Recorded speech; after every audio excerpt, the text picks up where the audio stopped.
नमस्कार साथियों, एक बार फिर से आप सभी का बहुत सारा स्वागत है लोधारी क्लासेस के बीए प्लेटफॉर्म पर। आइए शुरुआत करते हैं बीए फर्स्ट ईयर में एक और मॉडल पेपर की। एक और नया सब्जेक्ट लेकर के आ चुका हूं। जी हाँ, जिनका भी मेजर में हिंदी साहित्य है वो बिल्कुल निश्चिंत हो जाइए, क्योंकि आपके दो पार्ट तो मैं पहले ही डिस्कस कर चुका था मॉडल पेपर के रूप में। आज तीसरा पार्ट डिस्कस करने जा रहा हूं, जिसमें हम बात करेंगे आधुनिक हिंदी काव्य के 15 महत्वपूर्ण प्रश्नों की, जिनसे एग्जाम में आएंगे ही आएंगे प्रश्न। ये मान के रख लीजिएगा, जिन दोस्तों को अभी तक टेंशन है कि यार क्या पढ़े क्या ना पढ़े, क्योंकि अभी तक कुछ पढ़ा नहीं है, फेल होंगे या पास होंगे, ऐसी कोई अगर चिंता आप लोगों को सता रही हो ना, तो अब टेंशन लेने की बिल्कुल भी जरूरत नहीं है। और वो क्यों नहीं है? क्योंकि ये जो 15 प्रश्न जो आज मैं देने जा रहा हूं ना इस मॉडल पेपर के माध्यम से, दोस्तों ये वो ऐसे प्रश्न है जिनसे आपके दीर्घ प्रकृति के प्रश्न तो बनेंगे ही बनेंगे, लघु और अति लघुत्री प्रकृति के प्रश्न भी इन्हीं 15 प्रश्नों से बन जाएंगे आपके। तो अब आपको टेंशन लेने की जरूरत नहीं है। मात्र जो प्रश्न मैं आज आपको दे रहा हूं, सिर्फ और सिर्फ उनका रिवीजन लगाना शुरू कर दीजिए आज से और अभी से ही। तो बिना समय गवाए करते हैं शुरू अपनी क्लास का। चलिए, तो लेते हैं आज का पहला क्वेश्चन। और हाँ, इन सभी में अभी फिलहाल पहले आपको क्वेश्चन जो है आपके सामने डिस्कस करूंगा। क्वेश्चन के बाद में आंसर कैसे कहां से मिलेंगे वो सारी बात भी हम करने वाले हैं। इसका पीडीएफ लिंक कहां से मिलेगा, आपको पीडीएफ आंसर शीट कहां से मिलेगी, वो सारी बात मैं आपको बताऊंगा। वो कंप्लीट नोट्स। देखिए, एक बात और सुन लीजिए, अगर आपके पास में अभी तक कोई सब्जेक्ट कोई नोट्स नहीं है, आपके पास सामग्री नहीं है, तो भी चिंता करने की आपको जरूरत नहीं है, क्योंकि ये प्लेटफॉर्म आपको सारी सुविधाएं प्रोवाइड करता है। जी हाँ, सारी सुविधाएं। तो 2026 की न्यू एजुकेशन पॉलिसी के अकॉर्डिंग भी अगर आपके पास में सब्जेक्ट नहीं है, सिलेबस नहीं है, या आपके पास में बुक्स नहीं है, तो भी आप मुझसे सेशन के लास्ट में मैं आप लोगों को बताऊंगा कैसे आपको यहां से इस प्लेटफॉर्म की नोट्स मिल सकती है। तो चलिए लेते हैं आज का पहला क्वेश्चन। हिंदी साहित्य में आधुनिक हिंदी काव्य आपका मेन सब्जेक्ट है आज का, मेजर वालों का थर्ड पार्ट है ना, पेपर 3। चलिए, पहला प्रश्न है, हिंदी गद्य के क्रमिक विकास क्या है, उस पर एक लेख लिखना है ना। तो हिंदी गद्य का क्रमिक विकास, ठीक है, या इसमें सामान्य प्रश्न ऐसा हो सकता है कि हिंदी गद्य का विकास कैसे हुआ, संक्षिप्त चरणों जो है संपूर्ण चरणों का विश्लेषण कीजिए। ठीक है, तो क्रमिक विकास की यहाँ पर विशेष जो है आपकी टर्म है, इसको ध्यान में रखिएगा। अथवा में यही प्रश्न ऐसे भी आ सकता है कि हिंदी गद्य का स्वरूप स्पष्ट कीजिए। तो स्वरूप और विकास दोनों, हालांकि टर्म अलग अलग होती है, दोनों टर्म पर आपको तैयारी करनी है। चलिए अगला प्रश्न लेते हैं। हिंदी नव जागरण के साहित्य पर पड़ने वाले प्रभाव पर एक निबंध लिखिए। तो दोस्तों, हिंदी नव जागरण का साहित्य पर क्या प्रभाव पड़ा है, उस प्रभाव के बारे में पॉइंट टू पॉइंट आपको बताना होगा। प्रश्न नंबर 3 को देखिए, बहुत शानदार प्रश्न है। हिंदी साहित्य के इतिहास का काल विभाजन आचार्य रामचंद्र शुक्ल ने जिस आधार पर किया है, क्या आप उससे सहमत हैं? और है तो भी आपको डिस्क्रिप्शन लिखनी है, और नहीं है तो भी डिस्क्रिप्शन लिखनी है। क्लियर है? लेकिन 99% स्टूडेंट्स का जवाब यही होता है, और होना भी चाहिए। जी हाँ, मैं सहमत हूं। और सहमति के आगे आपको पूरा उनका जो रामचंद्र शुक्ल जी ने जो काल विभाजन बताया है, उस काल विभाजन को पहले हम लिखेंगे, उसके बाद में अपनी सहमति के साथ में 10-15 लाइन में हम अपने डिस्क्रिप्शन भी लिख देते हैं। ठीक है, और यही प्रश्न अथवा में हो सकता है कि हिंदी साहित्य के इतिहास के काल विभाजन का परिचय दीजिए। ठीक है ना। प्रश्न नंबर 4 को देखिए, द्विवेदी युगीन साहित्य एवं प्रवृत्तियों पर निबंध लिखिए। द्विवेदी युग की जो साहित्य और प्रवृत्तियां, दोनों आपके मुख्य बिंदु है या मेन टर्म है आप लोगों की ना। वही प्रश्न नंबर 5 है, छायावादी युग के साहित्य की प्रवृत्तियों को समझाइए। तो छायावादी युग के साहित्य की जो प्रवृत्तियां रही है उनको समझाना है। तो दोस्तों देखिए, यहाँ पर ना अब अगला प्रश्न भी देखेंगे आप, तो यहाँ पर सारांश आ रहा है। जैसे एक बूंद कविता कह दिया, कविता, तो कविता का सारांश है ना, सारांश लिखने के साथ ही साथ में कविता के माध्यम से मनुष्य को क्या संदेश दिया गया है। तो प्रश्न एकदम सामान्य से होते हैं, हिंदी में प्रश्न एकदम सामान्य से होते हैं, लेकिन जो उनकी मुख्य टर्म है ना, कभी कभी उलझन हमें कहां पर हो जाती है कि उसकी हम टर्म नहीं पहचान पाते, यानी प्रश्न में एग्जैक्टली क्या पूछ रहा है ये समझ नहीं आता। और यही समझना हमारा पहला जो है, हमारी पहली चुनौती है, या फिर आगे बढ़ने की या अच्छे नंबर प्राप्त करने की पहली स्टेप है। अगर आपने प्रश्नों को अच्छे से समझना सीख लिया, तो आप उस प्रश्न का आंसर, अगर आपने कभी नहीं भी पढ़ा होगा ना, तो भी आप ये मान लीजिए कि 50% तो आप सही करने की पूरे चांसेस आपके रहते हैं, अगर उसका आंसर कभी नहीं भी पढ़ा है तो भी। तो ये जो प्रश्न में दे रहा हूं ना, इस प्रश्न में जहां जहां पर भी अंडरलाइन कर रखा है, ध्यान से सुनिएगा, जहां अंडरलाइन कर रखा है वो प्रश्न की मुख्य टर्म है। प्रश्न को पढ़ते समय थोड़े क्षण भर के लिए जहां अंडरलाइन कर रखा वहां पर रुक जाइए या फिर अपनी आवाज के स्वरों को थोड़ा तेज कर लीजिए, जिससे आपका दिमाग ये क्लिक करेगा कि इस प्रश्न में हमको फोकस कहां पर करना है ना।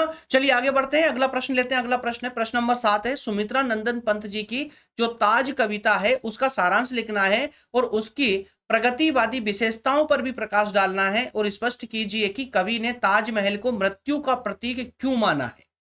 अब यहां पर आप लोगों से 4 मुख्य टर्म पूछी गई है एक ही प्रश्न के अंदर, कि ताज कविता, माफ कीजिएगा 3 टर्म पूछी गई है कि सुमित्रा नंदन पंत जी ने ताज कविता का सारांश सारांश बताना है, उसकी विशेषताएं बतानी है और साथ ही साथ में पंत जी ने ताजमहल को मृत्यु का प्रतीक क्यों माना है यह समझाना है। क्लियर। प्रश्न नंबर 8 को देखिए, सूर्यकांत त्रिपाठी निराला द्वारा रचित कविता जागो फिर एक बार का भाव, भाव पक्ष और कला पक्ष दोनों लिखना है और इनकी प्रासंगिकता के साथ में, प्रासंगिकता का मतलब क्या हुआ कि आज वर्तमान में इसकी क्या आवश्यकता है, क्या महत्व है, तो महत्व आवश्यकता जब दोनों को मिक्स कर देते हैं तो वो प्रासंगिकता बन जाती है। अथवा में दिया गया है कि जागो फिर एक बार कविता में निहित राष्ट्रीय भावना और सांस्कृतिक जागरण के स्वर का सविस्तार विवेचन कीजिए। क्लियर है। चलिए आगे बढ़ते हैं, प्रश्न नंबर 9 को लेते हैं। महादेवी वर्मा कृत चिर सजग आंके कविता का भावार्थ, यानी कि वही आपको सारांश लेना है और समीक्षा भी करना है साथ में, और यह सिद्ध कीजिए कि कविता साधक के अडिग संकल्प और आत्मोत्कर्ष की भावना को व्यक्त करती है। ठीक है ना। और प्रश्न नंबर 10 है, उत्तर छायावाद को स्पष्ट करते हुए इसकी विविध वैचारिक प्रवृत्तियों को समझाइए। तो प्रश्न 10 प्रश्न हो चुके हैं, मैं साइड में हो रहा हूं, जिनको स्क्रीनशॉट लेने इसको, अच्छा पिछली वाली स्लाइड का भी मैंने आपको स्क्रीनशॉट नहीं दिलाया, ये लीजिए। पहली स्लाइड है प्रश्न नंबर 1 से लेकर 6 तक का, तो इसका जिनको भी स्क्रीनशॉट लेना है स्क्रीनशॉट ले लें, या जिनको नोट डाउन करना है वीडियो को रोक करके नोट डाउन कर लीजिए, है ना। और अगले पेज का स्क्रीनशॉट भी ले लें। प्रश्न नंबर 10 तक हम पहुंच चुके हैं, स्क्रीनशॉट ले लीजिए या नोट डाउन कर लीजिए रोक करके वीडियो को। चलिए आगे बढ़ते हैं, प्रश्न नंबर 11 को देखते हैं। अभिनव मनुष्य, अभिनव मनुष्य क्या एक कविता है, तो इस कविता के आधार पर आधुनिक मानव की भौतिक उपलब्धियों और उसकी वैचारिक दरिद्रता का तुलनात्मक विवेचन करना है।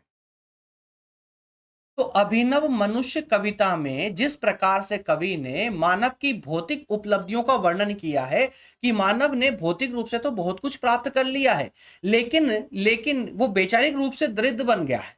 जी हाँ, दरिद्र बना हुआ है। दोनों का विवेचन करना है। दिनकर जी ने कविता के अंत में सच्चे मनुष्य की क्या कसौटी निर्धारित की है, उदाहरण के साथ में समझाना है।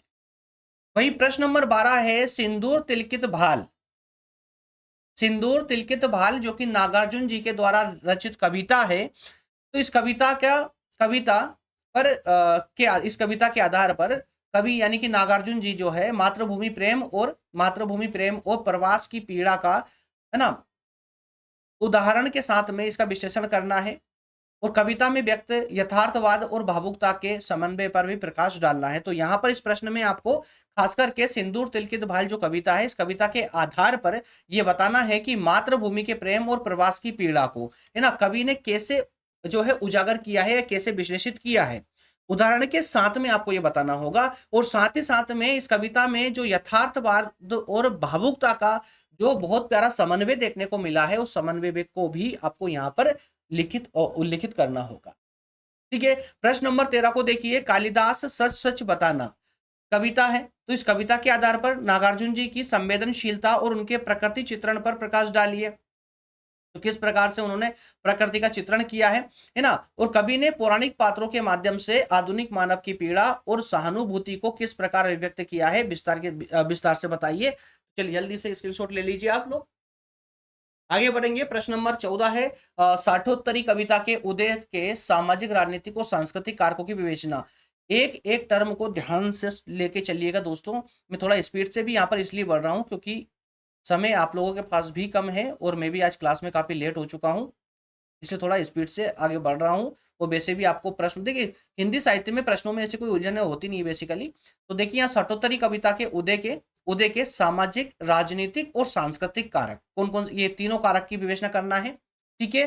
सामाजिक कारक अलग होंगे, राजनीतिक अलग होंगे और सांस्कृतिक अलग कारक होंगे। तो साथ में स्वतंत्रता के बाद में भारतीय समाज में जो मोहभंग की स्थिति पनपी थी, उस मोहभंग की स्थिति का भी चित्रण करना है। और आखिरी वाला प्रश्न है, साठोत्तरी कविता में मोहभंग और व्यवस्था के प्रति आक्रोश का स्वर प्रमुखता से उभरा है। इस कथन की समीक्षा करते हुए किन्हीं दो कवियों की कविताओं को उदाहरण के साथ समझाइए, स्पष्ट कीजिए। ठीक है ना? चलिए, तो नोट डाउन कर लीजिए, अच्छा स्क्रीनशॉट ले लीजिए इसका। ये 15 प्रश्न आपके दीर्घ प्रकृति के कंप्लीट हो चुके हैं, जैसा मैंने आपको स्टार्टिंग में बताया था। लेकिन आप सभी अगर कंटिन्यूअसली मुझे फॉलो करते हैं तो आपको सभी को पता होगा कि मॉडल पेपर में 15 प्रश्न तो आपको मैं दीर्घ प्रकृति के प्रोवाइड करता ही हूं, लेकिन एक बैक सपोर्ट के लिए 10 लघु उत्तरीय प्रश्न भी देता हूं। उन्हीं से लघु उत्तरीय और उन्हीं से ही अति लघु उत्तरीय प्रश्न भी बन जाते हैं, है ना? तो आइए 10 प्रश्न उनको फटाफट डिस्कस कर ले, उसके बाद फिर हम नोट्स के बारे में बात करेंगे। चलिए, पहला प्रश्न है, आधुनिक काल की सामाजिक सांस्कृतिक परिस्थितियों का संक्षेप में वर्णन। तो आधुनिक काल की सामाजिक और सांस्कृतिक परिस्थितियां, इसमें नकारात्मक सकारात्मक दोनों ही बातें लिखनी है, याद रखिएगा। प्रश्न नंबर 2 है, भारतीय ज्ञान परंपरा में हिंदी साहित्य की क्या भूमिका है ना? प्रश्न नंबर 3 को देखिए, हिंदी साहित्य की प्रासंगिकता और महत्व आधुनिक काल में, आज वर्तमान में। और वहीं क्योंकि आधुनिक हिंदी काव्य तो हम पढ़ रहे हैं, है ना? वही प्रश्न नंबर 4 है, भारतेंदु युगीन साहित्य की प्रवृत्तियों पर प्रकाश डालिए। भारतेंदु युगीन साहित्य की प्रवृत्तियां। और प्रश्न नंबर 5 है, जगन्नाथ दास रत्नाकर के काव्य की किन्हीं 3 प्रमुख विशेषताएं बताइए। प्रश्न नंबर 6, मैथिली शरण गुप्त के काव्य की प्रमुख विशेषताओं पर प्रकाश डालते हुए स्पष्ट कीजिए कि राष्ट्रकवि, है ना, उन्हें राष्ट्रकवि यानी शरण गुप्त जी को राष्ट्रकवि क्यों कहा जाता है। और प्रश्न नंबर 7 है, जयशंकर प्रसाद की काव्य भाषा की प्रमुख विशेषताएं बताइए। प्रश्न नंबर 8 है, नदी के द्वीप कविता के आधार पर नदी, द्वीप और भूखंड, है ना, के अंतर संबंधों को स्पष्ट कीजिए। कवि ने द्वीप को नदी का पुत्र क्यों कहा है, यह भी आपको स्पष्ट करना है। चलिए, स्क्रीनशॉट लेना, ले लीजिएगा। आखिरी के 2 प्रश्न और बचे हुए आपके लघु प्रकृति वाले। हमारा देश कविता के माध्यम से अज्ञे ने ग्रामीण संस्कृति और शहरी सभ्यता के बीच में जो वैषम्य यानी अंतर, है ना, अंतर को दर्शाया है, उसे संक्षेप में बताइए। और प्रश्न नंबर 10 है, साठोत्तरी कविता में आम आदमी के संघर्ष और यथार्थ को कवि धूमिल ने किस प्रकार अभिव्यक्त किया है, संक्षेप में समझाइए। तो दोस्तों, 15 दीर्घ प्रकृति के प्रश्न और 10 लघु प्रकृति के प्रश्न, कुल प्रश्न मैंने आपको आज दिए हैं 25 प्रश्न। 15 दीर्घ प्रकृति वाले और 10 लघु प्रकृति वाले। वैसे तो 15 प्रश्न अपने आप में ही एक बड़ा काव्य बन जाता है, क्योंकि 15 प्रश्नों में जितनी टर्म को हमने समेटा है दोस्तों, वो सारी महत्वपूर्ण टर्म है। और मैं प्रोमिस से बोलता हूँ, हर साल बोलता हूँ, आज ही नहीं बोल रहा हूँ, पिछले 7-8 सालों से मैं आपको मॉडल पेपर दे रहा हूँ। चाहे तो चैनल में जाके चेक कर सकते हैं, है ना। चैनल पर मैं 80 से ज्यादा सब्जेक्ट अब तक आप लोगों को पढ़ा चुका हूँ। जी हाँ, 80 से ज्यादा subject, BA first second third year तीनों के ही मिला करके। क्यों? क्योंकि मात्र मध्य प्रदेश नहीं, बल्कि राजस्थान, बिहार, उत्तर प्रदेश, है ना, और जो है छत्तीसगढ़, ऐसे कई राज्यों के बच्चे जो है इस चैनल पर पढ़ते हैं। तो सभी को अगर हम मिला लिए जाए तो सभी को लगभग 80 से ज्यादा सब्जेक्ट में अब तक बीए वाले बच्चों को पढ़ा चुका हूँ। उसी अनुभव के आधार पर मैं आपको ये मॉडल पेपर प्रोवाइड करता हूँ, जिनसे हर साल प्रश्न का जो हमारा स्कोर होता है ना, 85 टू 95 के बीच में रहता है। जी हाँ, 85 से 95% के बीच में हमारा रेशो रहता है मॉडल पेपर का। अब फर्स्ट ईयर में है आप लोग, अगर इस चैनल के बारे में थोड़ा रिसर्च कर लोगे ना, तो आप नुकसान से बच जाओगे। जी हाँ, थोड़ा रिसर्च कर लीजिए। अगर आपको बिलीव नहीं हो पा रहा है ना लोधाई क्लासेस प्लेटफॉर्म पर, तो थोड़ा रिसर्च कर लीजिए कि मैं कब से आपको क्या क्या सुविधाएं प्रोवाइड कर रहा हूँ, किस प्रकार की डिटेल क्लासेस में आपके सामने लेकर आता हूँ। वो सारी बातें आपको चैनल पर जाने के बाद समझ आ जाएगी। तब कहीं जाकर अगर आपका बिलीव बन जाए, तो ही आप इन प्रश्नों पर बिलीव कीजिए और प्रश्नों के आधार पर अपनी परीक्षा की तैयारी में लग जाइए, अभी से, आज से ही। चलिए, खैर, मैंने आपको स्टार्टिंग में बताया था कि जिन दोस्तों को नोट्स संबंधी समस्या है, जिनके पास अच्छी सामग्री नहीं है पढ़ने के लिए, उनके लिए ये प्लेटफॉर्म क्या व्यवस्था करता है, जरा वो भी सुन लीजिए। और दूसरी बात ये भी है कि जो प्रश्न आपने अभी देखे हैं, इन प्रश्नों के आंसर आपको कैसे, कहाँ मिलेंगे, वो भी सुन लीजिए। दोस्तों, नोट्स के लिए जो है आपको इस प्लेटफॉर्म पर, देखिए, वैसे तो इस प्लेटफॉर्म पर, लोधाई क्लासेस प्लेटफॉर्म पर सारे लेक्चर और क्लास नोट्स पूरी तरह निःशुल्क प्रोवाइड की जाती है। सब कुछ निःशुल्क ही मिलता है। सिर्फ जो स्पेशल नोट्स होती है, सिर्फ स्पेशल नोट्स, वो मात्र एक छोटे से अमाउंट की चार्जेबल होती है, यानी कि छोटे से अमाउंट पर एक सब्सक्रिप्शन लेना होता है आप लोगों को, उसके साथ ही आपको ये जो नोट्स है सारी नोट्स आपको प्रोवाइड करवा दी जाती है। छोटा सा अमाउंट कितना होता है तो वो भी कंफ्यूजन मत रखिएगा। सारे जो भी आप जैसे फर्स्ट ईयर वाले बच्चे आप लोग, फर्स्ट ईयर में जो जितने भी आपके सब्जेक्ट है टोटल, अब न्यू एजुकेशन पॉलिसी के अकॉर्डिंग 10 सब्जेक्ट आपके हो चुके हैं, जिसमें फाउंडेशन कोर्स भी आ जाता है, मेजर माइनर है ना, एमडीसी वगैरह और आपका वोकेशनल वगैरह सारे सब्जेक्ट आ जाते हैं। टोटल 10 सब्जेक्ट तो होते हैं। 10 सब्जेक्ट के लिए आपको सब्सक्रिप्शन लेना होता है मात्र 399 रुपए का। 399 रुपए के सब्सक्रिप्शन में आपको सारे विषयों की महत्वपूर्ण प्रश्न उत्तरों की नोट्स प्रोवाइड कर दी जाती है, जो कि आसान भाषा में लिखी होती है। फर्स्ट रीडिंग में ही आपको पूरा प्रश्न का उत्तर समझ आ जाता है, और साथ ही साथ में जब आप उसको 2 या 3 बार पढ़ लेते हो ना, तो उस पूरे टॉपिक पर पकड़ आपकी बेहतरीन हो जाती है। और एक बात मेरी प्रोमिस के साथ में हमेशा की तरह, कि जो प्रश्न इस नोट्स में समाहित किए गए हैं, उस नोट्स से बाहर आपका क्वेश्चन पेपर नहीं जाता। जी हाँ, इसमें भी एक ऑप्शन है आप लोगों के लिए। जैसे कुछ बच्चे होते हैं कि कोई 1-2 सब्जेक्ट में प्रॉब्लम आ रही हो तो उसकी नोट्स मात्र लेना है, तो वो भी ले सकते हो आप लोग। अगर आप एक सब्जेक्ट की नोट्स लेना चाहते हैं दोस्तों, एक सब्जेक्ट की नोट्स लेना चाहते हैं ना, तो उसके लिए आपको 99 का सब्सक्रिप्शन लेना होता है, 99 रुपए का। ठीक है? अब 1 चाहिए, 2 चाहिए तो इसमें 99 में इंटू करते, 2 चाहिए तो 2 का इंटू कर लीजिए, 3 चाहिए तो 3 का इंटू कर लीजिए। लेकिन अगर ऑल सब्जेक्ट एक साथ लेते हो तो इसी में 60% डिस्काउंट के साथ में 399 के सब्सक्रिप्शन प्लान पर आपको सारे 10 सब्जेक्ट की नोट्स पूरे मिल जाती है। कैसे मिलेगी? इस पेज का स्क्रीनशॉट ले ले, नंबर दिए गए हैं, इस नंबर पर व्हाट्सअप कर दीजिए। जी हाँ, व्हाट्सअप कर सकते हैं, और ज्यादा जानकारी चाहिए तो इस नंबर पर कॉल भी कर सकते हो सकता है एक बार कॉल करने में आपके कॉल रिसीव ना हो, है ना, लेकिन आप फिर से थोड़ा वो टाइम लेकर, आधे 1 घंटे या 2 घंटे का टाइम लेकर फिर से कॉल कीजिए, हो सकता है फिर कॉल रिसीव हो जाए आपका, है ना। तो इस नंबर पर कॉल करके आप पूरी जानकारी ले सकते हैं, और आपको कॉल नहीं करना है, सीधे व्हाट्सएप पर इस पेज का स्क्रीनशॉट लेकर के अगर आप सेंड कर देते हैं तो वहां पर भी सब्सक्रिप्शन का एक मैसेज मिलेगा आपको, उसके अकॉर्डिंग आप पेमेंट करेंगे, है ना, उसका स्क्रीनशॉट शेयर करेंगे इसी नंबर पर, तो आपको तुरंत जो है नोट्स की लिंक आपको प्राप्त हो जाती है व्हाट्सएप पर ही। ओके। और एक बात और विशेष, सभी नोट्स अभी हाल ही में अब तक जो है ये हिंदी माध्यम में अवेलेबल है, इंग्लिश में अभी तक इसको कन्वर्ट नहीं किया गया है, ये बात याद रखिएगा। बहुत सारे इंग्लिश वाले बच्चे आ जाते हैं फिर बाद में परेशान होते हैं, इसलिए मैंने अभी ये बोल दिया है। सेशन अगर आपके लिए हेल्पफुल रहा है, अच्छा लगा है, तो सेशन को लाइक जरूर कर दें, और थर्ड ईयर तक, सेकेंड ईयर थर्ड ईयर तक कंप्लीट मेरे साथ डिटेल क्लासेस में भी बने रहना चाहते हैं तो चैनल को जल्दी से सब्सक्राइब करके बेल आइकन प्रेस कर ले, क्योंकि अगर चैनल इधर उधर हुआ तो फिर शायद मिल नहीं पाएगा। बहुत सारे बच्चे बोलते हैं कि सर अभी अभी आपका चैनल मिला, पहले नहीं मिला था। तो पहले जब क्लासेस देखी थी आपने, अगर पहले ही सब्सक्राइब करके बेल आइकन को प्रेस करके रख लिया होता ना, तो मैं आपके साथ ही रहता, कहीं नहीं जाता। जितने भी लेक्चर डालता आपके नोटिफिकेशन आपके मोबाइल तक आती रहती, तो चैनल इधर उधर कहीं होता ही नहीं। ओके फ्रेंड्स, मिलेंगे नेक्स्ट सेशन में। बहुत धन्यवाद, थैंक यू, जय हिंद।